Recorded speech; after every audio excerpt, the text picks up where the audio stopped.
dans la dilatation, c'est au dépend du parenchyme rénal et on peut même arriver à 0 parenchyme avec l'évolution si on ne fait pas le diagnostic. La deuxième uropathie obstructive, c'est le mégaurtère obstructif. C'est-à-dire, c'est la même chose que le syndrome de jonction pilo-urétérale. Si on peut l'appeler même syndrome de jonction urétéro-vésicale. L'autre, c'est le syndrome de jonction pilo-urétérale. Et celui-là, c'est le syndrome de jonction urétéro-vésicale. Mégaurtère, ça veut dire urtère dilatée. Mais en plus, il y a un obstacle au niveau. Donc, comme vous voyez, ça, c'est une image de l'un de mes patients. C'est l'aspect. Ça, c'est la sténose de la jonction. Ça, c'est après la dissection. C'est ce qu'on appelle radiologiquement. C'est ce qui nous apparaît sur la radiologie. Et ce qu'on appelle radicelle. Radicelle, parce qu'il y a une extrémité terminale, ou bien l'extrémité urétérale qui est effilée. Donc, c'est l'aspect.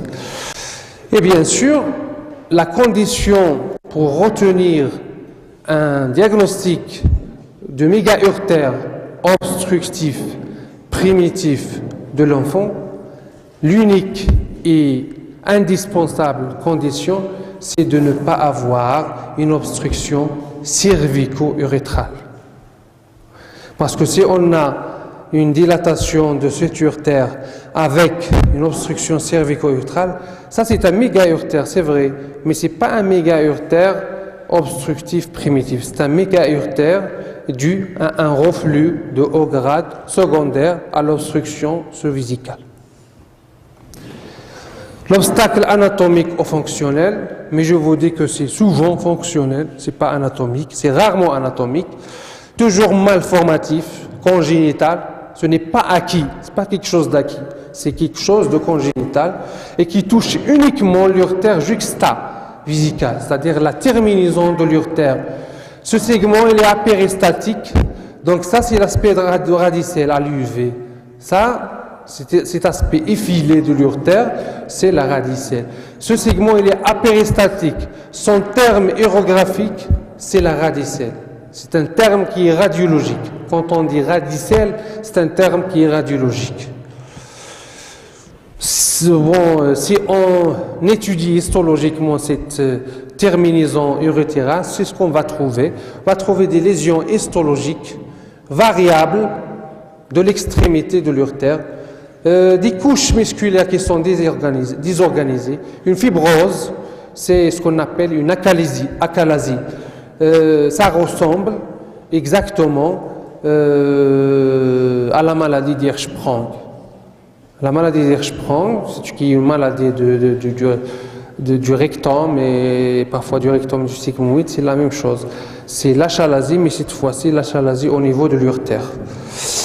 Les conséquences de l'obstruction sur la paroi urétérale, c'est l'épaississement, parce qu'avec le temps, le contact de l'urine infectée avec la paroi urétérale, ça donne un épaississement, une infiltration du collagène, une perte de la contractilité et bien sûr la conséquence dangereuse, c'est la conséquence sur le parenchyme rénal avec toutes les lésions possibles, dysplasie, atrophie, perte de la fonction et des différenciations cortico-médulaires de degrés variables. Épidémiologie, donc en incidence, c'est la deuxième cause de l'uropathie obstructive. Donc les garçons sont plus touchés, largement plus touchés que les filles, 4 garçons pour une fille. Pour le ratio gauche-droit, c'est 4 obstructions, il est bilatéral, dans 10 à 20%, et il est aussi dangereuse quand ça touche les deux reins. C'est dangereux parce que chaque fois que ça touche les deux reins, le risque c'est l'insuffisance rénale. On est proche de l'insuffisance rénale dans le futur, même si ce n'est pas immédiatement, même si ce n'est pas dans les premières années, c'est peut-être à 20 ans, à 25 ans, voilà. Les circonstances diagnostiques, toujours, c'est la même chose. Le diagnostic prénatal, il est possible. Les manifestations cliniques, alors, ce qu'il faut retenir dans les manifestations cliniques du mégaurtère obstructif, c'est que c'est la deuxième uropathie malformative pourvoyeuse de l'infection urinaire. Donc on a dit la première, c'est le reflux vésico-urétral. La deuxième, c'est le méga-urtère obstructif. Parce que, quand même dans le méga-urtère obstructif, on a une stase des urines avec une dilatation de la voie excrétrice. Et donc, on a le risque de pilulation microbienne. Et bien sûr, le méga-urtère obstructif favorise aussi la formation de lithiase. Parce qu'on a, donc, chaque fois qu'on a un obstacle, on a une favorisation des lithiases, mais ce sont des lithiases qui sont caractérisées par le remplacement. Ce sont des lithiases qui se forment immédiatement, je dis bien immédiatement, en amont de l'obstacle. C'est-à-dire vous allez trouver une petite lithiase en amont de la radicelle, en cas de méga-urtère. La même chose, lorsque dans le syndrome de jonction, si vous avez une lithiase, vous allez trouver une lithiase immédiatement en amont de la jonction pilocaliciaise. C'est une lithiase qui va dessiner exactement l'endroit au contact de la jonction. Le retard de croissance, c'est possible d'avoir un retard de croissance par les infections. Vous allez dire pourquoi on a un retard de croissance. C'est le fait des infections urinaires, fibriles, à répétition, ce qui fait que l'enfant, il vit mal, il croît mal, parce qu'il mange mal, parce qu'il n'a pas de confort dans la vie. Découverte fortuite, c'est l'échographie. Des fois, on les découvre fortuitement. Alors, pour l'imagerie, il y a l'échographie, l'échographie intraveineuse, les isotopes, la même chose. Mais l'essentiel, c'est l'échographie, les deux examens complémentaires pour le diagnostic et aussi pour l'indication. C'est l'échographie et la scintigraphie. L'échographie et la scintigraphie. L'échographie, vous allez trouver une urétero-hydronéphrose, c'est-à-dire une dilatation de l'urtère et de la cavité excrétrice à l'échographie. Et si vous allez demander une scintigraphie, c'est surtout pour l'étude de degré de l'obstacle. Est-ce que c'est obstructif? Parce que, comme on a vu tout à l'heure dans le syndrome de jonction pileurétérale, c'est la même chose ici. C'est-à-dire que la scintigraphie, il va vous répondre est-ce que l'obstacle il est formel ou pas formel. Donc l'échographie et la scintigraphie. Et une autre chose, pour faire la différence, parce que lorsque vous avez une dilatation à l'échographie de l'urtère et de la cavité excrétrice, cette anomalie ou bien ces anomalies échographiques peuvent se voir dans une autre pathologie, laquelle c'est le reflux de haut grade, c'est-à-dire un méga-urtère refluent, c'est-à-dire on a un reflux de haut grade. Ça donne une dilatation aussi.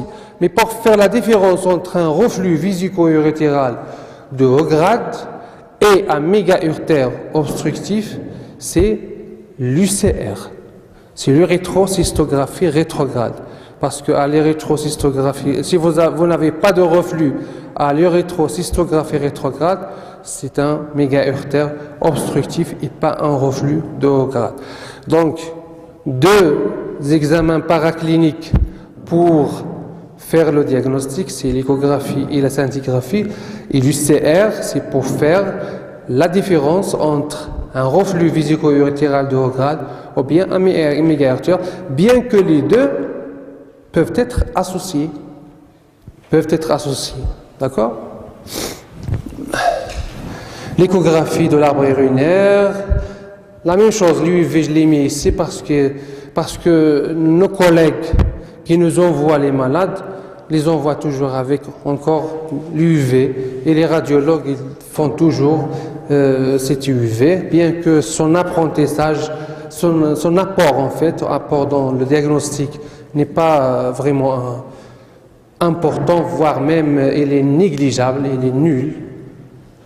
La cystographie par contre, c'est très important, il faut la demander de façon systématique, c'est-à-dire une abstention chirurgicale avec traitement antibioprophylactique, on met ce drainage pour prévenir la destruction du rein, parce qu'on ne sait pas cette dilatation importante, qu'est-ce qu'il va faire au niveau du rein. Donc pour être dans la sécurité et pour favoriser la diminution de cette dilatation, on met des sondes d'obligé ou bien si on n'a pas l'habitude de les faire, là, si on n'a pas la possibilité de les mettre, surtout on n'a pas le matériel, il faut mettre au moins une néphrostomie percutanée guidée par l'échographie. Mais le drainage n'est pas un traitement radical. Le seul traitement radical, c'est chirurgical. Parce qu'il faut aller desséquer cette jonction urétéro-vésicale et il faut la sectionner, l'enlever, l'éliminer et réimplanter à nouveau l'urtère. C'est ça le traitement radical du mégaurtère obstructif. Donc si en matière de l'indication, en fait il n'y a que deux, pas trois. Parce que la première c'est l'abstention surveillance, plus ou moins drainage, plus ou moins drainage, et la deuxième c'est la chirurgie. Donc au cours de la surveillance, il faut répondre à cette question. Est-ce que cet enfant a besoin d'être opéré? Il faut l'opérer. Est-ce que ça va, ça marche? Il faut continuer la surveillance. La surveillance, quand on parle de surveillance, c'est clinique, c'est-à-dire les infections. Il faut détecter les infections urinaires. Et échographique, c'est les dilatations. Parce que si un mégaurtère obstructif est en bonne évolution, les dilatations vont diminuer entre l'échographie et la suivante. Généralement, c'est 3 mois entre les deux échographies. Normalement, les chiffres de dilatation doivent diminuer. S'il était très dilaté, il va devenir modérément dilaté, puis légèrement dilaté, jusqu'à redevenir normalement, c'est-à-dire non dilaté. Donc c'est ça l'évolution favorable, ce qu'on appelle une évolution favorable. Si on a des chiffres qui sont en augmentation, là il ne faut pas espérer une bonne évolution. Il faut poser l'indication chirurgicale. Bien sûr, l'antibrophylaxie, la même chose, c'est pour le reflux, mais il vaut mieux, en matière du mégaurtère obstructif, il vaut mieux la donner parce que c'est très dilaté. Il y a beaucoup de stagnation, de stase d'urine. Il y a un risque infectieux très important et il vaut mieux lorsqu'on traite une infection urinaire due à un mégaurtère obstructif. Après, il faut mettre l'enfant sous antibrophylaxie, surtout lorsqu'il est petit. Lorsqu'il s'agit d'un nourrisson, d'un petit nourrisson, il faut le mettre absolument sous antibrophylaxie parce que les infections urinaires des nourrissons sont dangereuses. Là, c'est en fait un exemple pour illustrer l'évolution. Donc, vous voyez là, donc, gyrographie à 3 ans et demi après le diagnostic. Donc à 3 ans et demi après le diagnostic, vous voyez la différence quand même entre cette image qui est à 7 mois et celle-là. Donc il y a une diminution.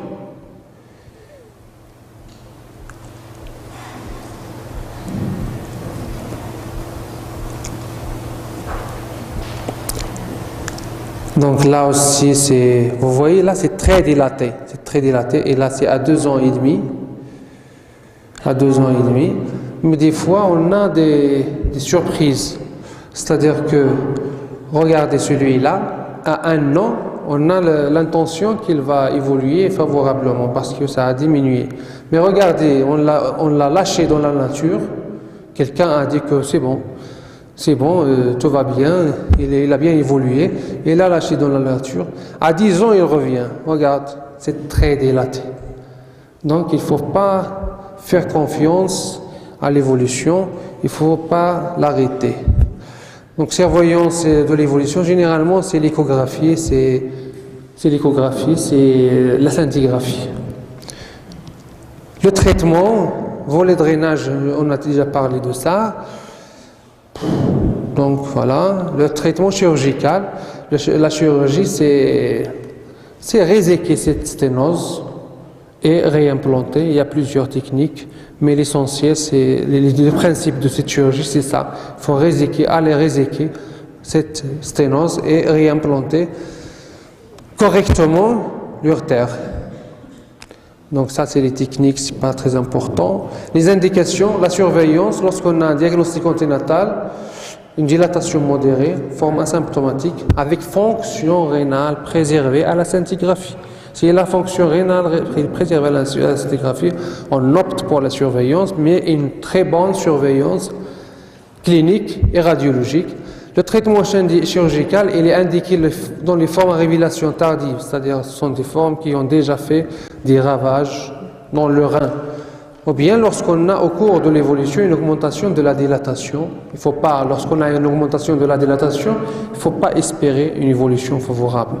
Et dans les formes compliquées, on parle de formes compliquées, c'est-à-dire ce sont des formes qui s'infectent régulièrement, c'est-à-dire des infections urinaires à répétition. C'est un enfant qui est tout le temps hospitalisé dans le service de pédiatrie pour une pyélonéphrite.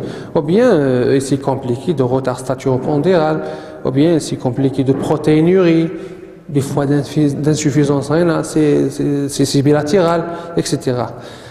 Ou bien on a une perte de la fonction rénale à la scintigraphie, c'est-à-dire au cours de la surveillance par la scintigraphie, on trouve qu'il y a une diminution de moins 5% de la fonction rénale, c'est-à-dire au moins 40%. C'est-à-dire ici vous avez un méga-urtère qui est obstructif avec une fonction rénale à 40%, c'est un rein qui souffre. Parce qu'un rein normal, il doit avoir au moins 45%. Au moins 45%.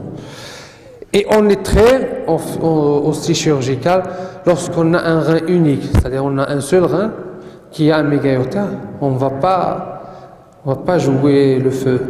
Il faut le corriger même par excès parce que c'est un risque qui est imprévisible. Et on n'a pas le droit à l'erreur parce qu'un seul rein, sinon parce que autrement vous allez envoyer l'enfant vers la dialyse. Et quelle dialyse? Parce que la dialyse des enfants est très difficile que la dialyse des adultes. Il est beaucoup plus difficile. Les complications post-opératoires, bon, généralement, pour le méga-urtère obstructif, si on l'opère bien, on le corrige bien, généralement le résultat il est excellent. Il est excellent, mais des fois on a des résultats qui sont décevants, c'est-à-dire par exemple l'apparition d'un reflux vésico-urétéral après, c'est-à-dire un enfant qui avait un méga-urtère obstructif, il n'avait pas de reflux. On a corrigé le méga-urtère obstructif, mais on a fait apparaître un reflux chez lui. Et comment on fait le diagnostic? C'est les infections. C'est un enfant, parce que si je vous ai dit tout à l'heure, dans le reflux vésico-urétéral, même si on opère, on aura des infections qui peuvent persister au-delà. Dans le méga-urtère obstructif, non. Si un méga-urtère obstructif est opéré, normalement, on ne doit pas avoir d'infection en post-opératoire.